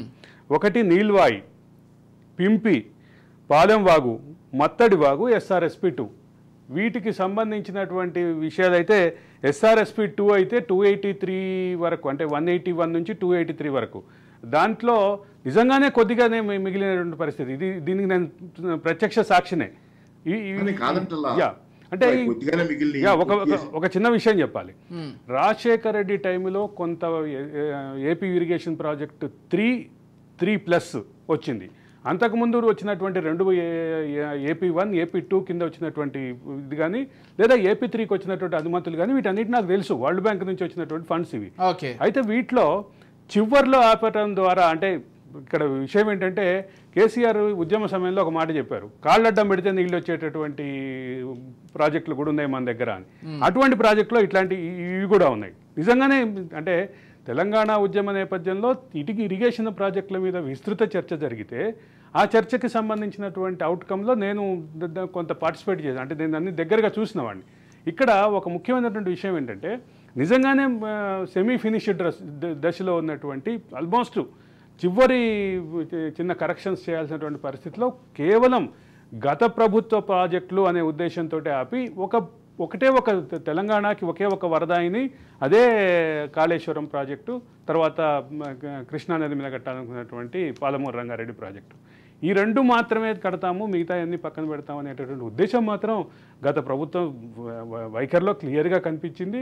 అదే సందర్భంలో ఇంకొకటి కూడా ఎగ్జాంపుల్ చెప్పాలి. ప్రాజెక్టుల నిర్మాణం నిర్వహణకి సంబంధించినటువంటి అంశంలో మన కల్వకుర్తి ఎత్తిపోతల పథకం మునిగిపోతే దానికి సంబంధించినటువంటి రెస్టోరేషన్ కూడా చాలా టైం తీసుకున్నటువంటి పరిస్థితి. అంటే మొత్తం ఫోకస్ అంతా కాళేశ్వరం మీద పెట్టి మిగతా ప్రాజెక్టులని కొంత నిర్లక్ష్యం వహించారు. అటు నిర్మాణ దిశలో నిర్లక్ష్యం వహించారు, ఇటు నిర్వహణ దిశలో నిర్లక్ష్యం వహించారు అనేది కాగు చెప్పినటువంటి మాట, ఇరిగేషన్ ఎక్స్పర్ట్స్ చెప్తున్నట్టు మాట, నాలాగా పాపారావు గారు లాగా ఫీల్డ్ అన్నింటినీ స్టడీ చేసే వాళ్ళం మేము కూడా మాట్లాడుతున్నట్టు మాట. అంటే ఇక్కడ కీలకమైన అంశం ఏంటంటే విజయ్, మొత్తం ఫోకస్ అంతా కాళేశ్వరం మీద పెట్టారు. మిగతా ప్రాజెక్టులు నిర్వహణ వైఫల్యం, నిర్మాణ వైఫల్యం రెండు కూడా క్లియర్గా కనిపించిందని చెప్పక తప్పదు. ఎందుకంటే దిస్ ఇస్ ఫ్యాక్ట్, కళ్ళ ముందు కనిపిస్తున్నటువంటి వాస్తవం. ఎస్.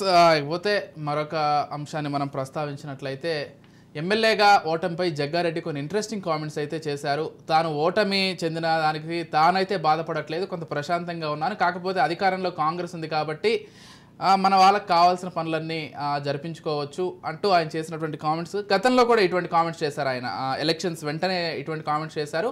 మళ్ళీ అటువంటి కామెంట్స్ ప్రస్తుతం కూడా చేసినటువంటి పరిస్థితి. సో ఈ కామెంట్స్కి సంబంధించి ఎలా చూస్తారు అరవింద్ గారు? జగ్గారెడ్డి గురించి సంగారెడ్డి నియోజకవర్గంలో ఉన్నటువంటి మాట ఏంటంటే, రాజకీయాలు తెలియని బోళా మనిషి అని. ఇది జనరల్గా కార్యకర్తలు ఆయన తోటి ఉన్నటువంటి మనుషులు ఫీల్ అవుతారు. ఓకే. అయితే ఈ నేపథ్యంలో ఇది ఇంత సింపుల్గా తీసేయాల్సినటువంటి మాట కాదు, దీని వెనుక చాలా లోతైనటువంటి అర్థం ఉంది. ఈయన యాక్చువల్గా గెలుస్తాను అనుకున్నారు, గెలిస్తే మంత్రి పదవి వస్తుంది అనుకున్నారు, అది ఒక పక్కన పెడితే రాజకీయాల్లో ఆయన ఓటమి మాత్రం ఈసారి అనూహ్య ఓటమిగానే భావించాలి. ఎందుకంటే ఆ చుట్టూ ఉన్నటువంటి నియోజకవర్గాల్లో కానీ మెదక్ జిల్లాలో అంటే ఇంతకంటే బలహీనంగా ఉన్నటువంటి నియోజకవర్గాల్లో కూడా గెలిచినటువంటి కాంగ్రెస్ ఇక్కడ ఎందుకు ఓటమి పాలైంది అనేది $1000 క్వశ్చన్. ఇవాటికి అదేమి సింపుల్గా అర్థం కానటువంటి విషయం. అదే సందర్భంలో జగ్గారెడ్డికి సంబంధించినటువంటి దూకుడు కానీ, జగ్గారెడ్డికి సంబంధించిన వ్యవహార శైలి కానీ కార్యకర్తల్ని, నాయకుల్ని, మొత్తం ప్రజల్ని ఆకర్షించే విధంగా ఉంటుంది అనేది క్లియర్. ఈ మొత్తం అంటే ఒక కాంప్లెక్స్ సిచ్యువేషన్ ఇది. ఆయన రాజకీయాలకు సూట్ అవ్వడం అంటారు, అదే సందర్భంలో ఆయనకి రాజకీయంగా పెద్ద ఫ్యాన్ ఫాలోయింగ్ ఉంది.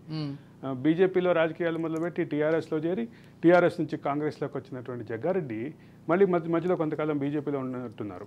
మొత్తం మీద రాజకీయాల్లో ఒక దూకుడుగా ఉండేటటువంటి నాయకుడు. ఇప్పుడు పిసిసి పదవి ఆశిస్తున్నారు అనేటటువంటి వార్త చర్చల్లో ఉంది. రెండో పక్క పిసిసి అధ్యక్ష పదవికి వచ్చినా రాకపోయినా, అంటే తనకి ఈ చెప్పడం ఉద్దేశం ఏంటంటే, నేను ఎట్లా ఉన్నా, నాకు పదవి ఉన్నా లేకపోయినా నా పార్టీ నా ప్రజలకు పనులు అవుతున్నాయి, నా చుట్టూ ఉన్నటువంటి కార్యకర్తలకు పనులు అవుతున్నాయి, మన పార్టీ శ్రేయస్సు దృష్ట్యా నాకు పదవి లేకపోయినా పర్లేదు అనే కంక్లూజన్ ఇవ్వటం ఒక వైరాగ్యపు మాట. అదే సందర్భంలో వేరే హింట్ కూడా ఇస్తున్నట్టుగా భావించాలనేది నా అభిప్రాయం విజయ్. ఎస్, మీరెలా చూస్తారండి? అంటే ఇక్కడ ఇంకో విషయం ఏంటంటే, గతంలో ఈయన ఎమ్మెల్యేగా పనిచేసినప్పుడు అప్పుడు బీఆర్ఎస్ అధికారంలో ఉండి ప్రతిపక్షంలో ఉన్నటువంటి అక్కడ స్థానిక ఎమ్మెల్యే మొత్తం పనులు జరిపించుకున్నారు, ఈయనను కాదని అనేది ఈయన మొదటి నుంచి చేస్తున్నటువంటి విమర్శ. ఈ నేపథ్యంలో ఇటువంటి కామెంట్స్ చేశారని అనుకోవచ్చా పాపారావు గారు? సరే, ఇది కాదని ఆయన పనులు చేయించుకున్నారనే దగ్గర మళ్ళీ ఇప్పుడు ఆయన కాదని ఈయన చేసుకుంటారనేది కూడా ఇప్పుడు ఆయన చెప్పిన దానిలో ఉంది. ఆయన ఓపెన్ గానే చెప్తున్నారు కదా. అదే మరి ఓపెన్ గానే చెప్తున్నారు. అది ఇప్పుడు ఆయన గతంలో ఆయనకి సరే ఎవరికైనా ఇప్పుడు ఇదేంటంటే ఏకపక్షం, ఇప్పుడు ఎమ్మెల్యేగా గెలిచిన దాకా కానీ, ఆ తర్వాత మంత్రి అయితే కానీ, సీఎం అయితే కానీ, వీళ్ళందరికీ ఏంటంటే గెలిచిన దాకా వాళ్ళ పార్టీ లెక్కన ఉంటుంది కానీ, ఆ తర్వాత మొత్తం నియోజకవర్గానికో మొత్తం రాష్ట్రానికో పనిచేయాలనేది లెక్క. అక్కడ మామూలు అదే కదా, మీకు ఓటేసిన వాళ్ళకి ఓటైన వాళ్ళకి అందరికీ పనిచేయాలని. కానీ మేము మా పనులు అవుతాయి అని చెప్తే కొంత జనాలకి రాంగ్ మెసేజ్ వెళ్తుంది. కాకపోతే జనాలు ఇప్పటికే ఇమ్యూన్ అయిపోయారు దీనికి. అసలు ఎవరు వస్తే వాళ్ళకి పనులు అవుతాయని, ఎవరి కోటరీ, ఎవరికి నా క్లయింట్లే రాజకీయాలు అంటాం కదా, క్లయింట్లే అంటే అధికారంలో ఉన్న రాజకీయ నాయకుడు కట్టి పెట్టుకుని ఉండే ఒక దళారీ వర్గం లాగా ఉండేటట్లే వాళ్ళకే పనులు అవుతాయని ఇవన్నీ జనాలకు కూడా క్లారిటీ ఇన్ ద సెన్స్ రాజకీయాల స్థాయికి దిగజారిపోయి జనాలు కూడా అదే పద్ధతిలో బతకడం నేర్చుకున్నారు. దీనిలో పెద్ద ఆ మాటలకి ఇప్పుడు ఇమ్యూన్ అయిపోయారు. గతంలో ఇట్లాంటి మాటలు మాట్లాడితే ఏంటంటే ఇదేంటి ఇలా అంటున్నాడు, ఈ పార్టీ వాళ్ళకి పనులు అవుతాయి మనకు అవ్వ అనేది ఈ గతంలో ఈ విలువలు వాటికి పెద్దపీట ఉండేది, ఇప్పుడు అసలు సాధారణం అయిపోయింది. న్యాయం అని ఉండేవి, న్యాయం అన్యాయం అని ఉండేవి. ఈ రోజు న్యాయం అన్యాయం ఏమి లేవు. అయితే మనవాడికి అయినవాడి కాకుల్లో కానివాడి కాచాల్లో, ఇది చాలా సాధారణమైన నీతి. మనం అయినవాడైతేనే మన కాకుల్లో ఉంటది. అందుకేగా అధికారం కోసం ఎంతగా కొట్లాడుకుంటున్నారు. ఒకసారి ఓడిపోయామో ఆ దెబ్బకి మళ్ళీ 5 ఏళ్ల పాటు మనకేం జరగకపోవాలనే దాని మీద ఇంతగా కొట్లాడుకుంటున్నారు రాజకీయాలు గెలవడం కోసం. ఏంటంటే ఇవన్నీ కొంత సరేలేండి కానివ్వండి. అయితే ఏంటంటే ఇక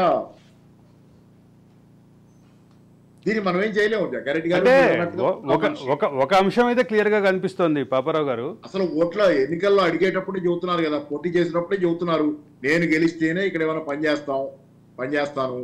పార్టీ అధికార పార్టీలో ఉన్నవాళ్ళు జనరల్ గా మా పార్టీ గెలిచి నేను కూడా ఈ నియోజకవర్గం నన్ను గెలిపిస్తేనే ఇక్కడ పలానా. ఇది ఉదాహరణ బై ఎలక్షన్స్ లో కొత్తగా చెప్పేది అదే కదా. అధికార పార్టీ వాళ్ళు ఏం చెబుతారు, బై ఎలక్షన్స్ లో పోటీ చేసినప్పుడు మళ్ళీ మేము గెలిస్తేనే మీకు ఇక్కడ ఏమైనా జరగాలంటే, లేకపోతే ప్రతిపక్షాన్ని గెలిపిస్తే అంతే సంగతులు మీకు అని చెబుతున్నారు. అవి కూడా open comments, open blackmail ఏముంది, జనాలు కూడా బ్లాక్ మెయిల్ చేస్తారు. కాకపోతే ఒకటి పాపారావు గారు అంటే ఆయన మాటలో కొంచెం వైరాగ్యం కనిపిస్తుంది, కొంచెం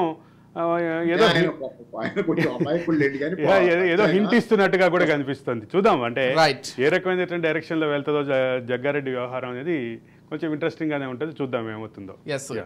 మొత్తంగా ఆషాఢ మాసం అయితే వచ్చింది. తొలి ఆదివారం బోనాలు కూడా స్టార్ట్ అయిపోయాయి. ఇక్కడ ఒక విషయాన్ని చాలా స్పష్టంగా పేర్కొనాలి. ఖచ్చితంగా తెలంగాణ వచ్చిన తర్వాత బోనాలకు వచ్చినటువంటి ప్రాధాన్యత అయితే మరో లెవెల్కి వెళ్ళిందనడంలో మాత్రం ఎలాంటి డౌట్ అక్కర్లేదు. ఇక్కడ ఏ ప్రభుత్వం మీకు ఇందాక నేను ఫస్ట్ లో చెప్పింది అదే, తెలుగు అనే జనరల్ మాట వాడటం వెనక జరుగుతున్న ఒక కొంత అంటే కొంత డిస్క్రిమినేషన్ అనేది ఒకటి నడిచిందేమో, అందుకే ఉద్యమం అనేది నేను అంది. తెలంగాణ ఉద్యమం ఇది కూడా, బోనాలు కూడా.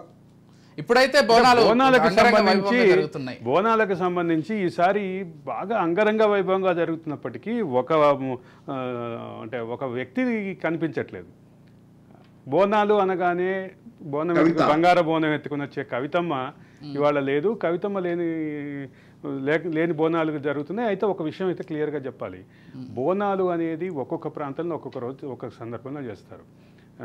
ఆషాఢ మాసంలో హైదరాబాద్లో చేస్తారు, మిగతా కొన్ని ప్రాంతాల్లో శ్రావణ మాసంలో చేస్తారు. శ్రావణ బోనాలు అంటారు.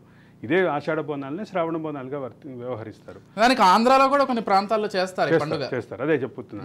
అంటే ఇక్కడ బోనాలకు విశిష్టత ఏంటంటే, మిగతా మనం మాట్లాడుకునే రకరకాల పండగల్లో ఏ కుటుంబానికి ఆ కుటుంబం విడివిడిగా అది జనరల్ గా విడివిడిగా జరుపుకునే పండుగ. ఇది ఒక సమిష్టి పండుగ. సమిష్టి పండుగే తెలంగాణలో కొన్ని ప్రాంతాల్లో శ్రావణ మాసంలో చేస్తారు, కొన్ని ప్రాంతాల్లో ఆషాఢ మాసంలో చేస్తారు. కాకపోతే ఆషాఢ మాసం ఇక్కడ పరిస్థితి ఏంటంటే, దీనికి సిగ్నిఫికెంట్ గా చెప్పాలంటే గోల్కొండ బోనాలు, తర్వాత లష్కర్ బోనాలు, తర్వాత హైదరాబాద్ బోనాలు, తర్వాత లాల్ దర్వాజా బోనాలు. ఇది ఒక ఆర్డర్లో, క్రోనలాజికల్ ఆర్డర్లో చేస్తారు. దీనికి సంబంధించినటువంటి అంటే ఈ బోనాల కోసం, ఈ బోనాల పండగ కోసం, ఈ బోనాల జాతర కోసం సంవత్సరం మొత్తం కూడా దీక్షలో ఉండేటటువంటి పోతురాజులు ఉన్నారు. మన అంటే మోజువాణి అంటే వాణి దేవీ దేవతల వాణి చెప్పేటటువంటి పూర్తి స్థాయిలో భక్తులు ఉన్నారు. అంటే వీళ్ళు సంవత్సరం పాటు ఇదే దీక్షలో ఉంటారు.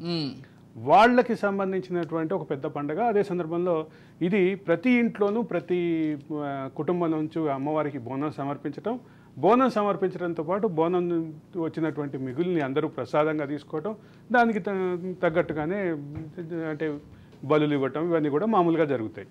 అంటే నేను కరెక్టో కాదో నాకు ఐడియా లేదు, కానీ ఇప్పుడు ఆ బోనాలు ఆంధ్రప్రదేశ్ లో కూడా కొన్ని చోట్ల జరుగుతాయి.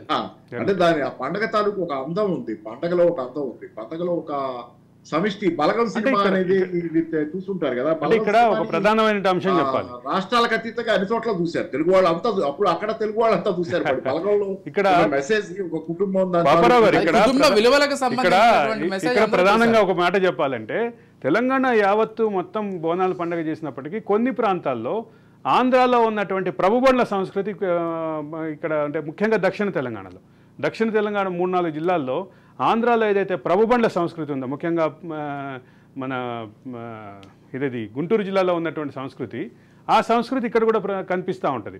బోనాలు ముందు వెళ్తూ ఉంటే ఇక్కడ చిన్నది నేను ఇంటర్ఫియర్ అవుతున్నాను కాదు. గుంటూరు జిల్లాకి తెలంగాణకి చాలా సందర్భాల్లో మీకు వరంగల్ కాకతీయుల పోరాటంలో చూస్తే, కాకతీయుల యుద్ధాల్లో కానీ వాటిల్లో జాయప దేవుడు వాళ్ళ సేనాధిపతి అక్కడ మండలాధిపతి కదా చేప్రోలు అనుకుంటా. అందుకని ఆ కనెక్షన్ గుంటూరు జిల్లాతో తెలంగాణకి వరంగల్ ముఖ్యంగా అది ఉంది కనెక్షన్ కొంత. అంటే దక్షిణ తెలంగాణలో అటువంటి సాంప్రదాయం ఉంది. కానీ ఒకటేంటంటే బోనాలు అనగానే ఇంట్లో అందరూ ఒక పండగ వాతావరణం, పిల్లలు చేసే ఆటలు పిల్లలకు ఉంటాయి, పెద్దలు చేసే పెద్దలకు ఉంటాయి. ఇక వీటన్నిటిని కలిపి చేసేటటువంటి పండగ. ఈ పండగని కొంత గ్లోరిఫై చేయడానికి, అదే సందర్భంలో రాజకీయంగా వాడుకోవటానికి కొంత ప్రయత్నం అయితే జరిగినప్పటికీ ఇప్పుడైతే అన్ని అంటే నిన్నటి బోనాలు చూస్తే మాత్రం ఎక్కడ అంటే వ్యక్తుల హడావిడి కంటే మొత్తం అందరు జనం పార్టిసిపేషన్ అయితే మామూలుగానే కనిపించింది. కాబట్టి భవిష్యత్తులో జరగబోయేటటువంటి లష్కర్ బోనాలు కానీ, ఆ తర్వాత హైదరాబాద్ బోనాలు కానీ, లాల్ దర్వాజా బోనాలు కానీ ఇవన్నీ కూడా అదే రకమైనటువంటి భక్తిభావంతో జరగాలని ఆశిద్దాము. ఖచ్చితంగా బోనాలకు సంబంధించి ఇటీవల కాలంలో కొంత మెరుగ్గా చేస్తున్నారు గతంలో కంటే అనేది మాత్రం స్పష్టంగా కనిపిస్తోంది. అంటే ప్రతి ఒక్కరూ పార్టిసిపేట్ చేస్తున్నారు. గతంలో బోనాలకు సంబంధించి పెద్దగా డిస్కషన్ ఉండేది కాదు, కానీ ఇప్పుడు బోనాలు అనగానే, బోనాలు ఇంకా రాబోతున్నాయి అనగానే ప్రతి ఒక్కరూ దానికి సంబంధించి సన్నద్ధమవడం కావచ్చు. అసలు ఈ బోనాలు వాళ్ళ కుటుంబం చేసుకోకపోయినా కానీ వెళ్ళి అమ్మవారిని దర్శించుకోవాలి, ఆ కార్యక్రమాన్ని చూడాలి, అక్కడ జరిగేటువంటి తంతును చూడాలని ప్రతి ఒక్కరూ వెళ్తున్నారు.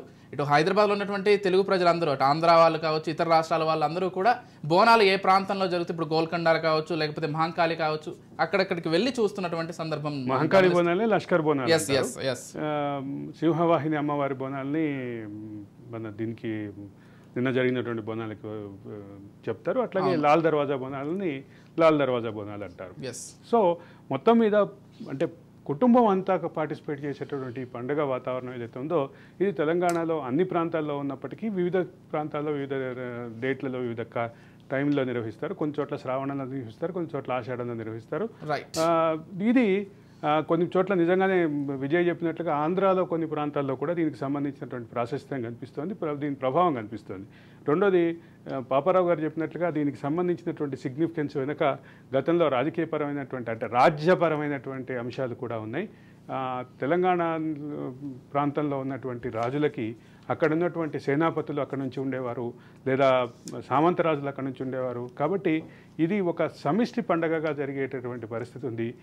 ఏదేమైనా ఒక పండగ వాతావరణంలో జరుగుతున్నటువంటి బోనాలు మిగతా బోనాలు కూడా ప్రశాంతంగా జరగాలని, భక్తిభావంతో జరగాలని మేమైతే కోరుకుంటున్నాం. రైట్, థ్యాంక్ యూ అరవింద్ గారు, థ్యాంక్ యూ సో మచ్ అండి. అదేవిధంగా పాపారావు గారు మీకు కూడా మరోసారి థ్యాంక్స్ చెప్పుకుంటున్నాం. అన్ని విషయాలకు సంబంధించి చక్కటి విశ్లేషణ కార్యక్రమాన్ని అయితే అందించారు. రైట్, మొత్తంగా చూస్తున్నాం కదా చంద్రబాబు చేసినటువంటి తెలంగాణకు సంబంధించి చేసినటువంటి కామెంట్స్ అయితే ప్రస్తుతం హైలైట్ అవుతున్నాయి. రేపు జిహెచ్ఎంసీ ఎలక్షన్స్కి సంబంధించి టీడీపీ ఎటువంటి స్టాండ్ తీసుకోబోతోంది, సైలెంట్గా ఉంటుందా, లేకపోతే ఎన్డీఏలో భాగంగా ఉంది కాబట్టి బీజేపీకి సపోర్ట్ చేస్తుందా, ఇటువంటి అంశాలు అన్నీ కూడా చర్చకు వస్తున్నాయి, లేకపోతే సొంతంగా పోటీ చేసే ఆలోచనలో ఏమైనా ఉందా, ఇవన్నీ కూడా చూడాల్సినటువంటి అంశాలు. ఇది vault editors time. Keep watching Raj.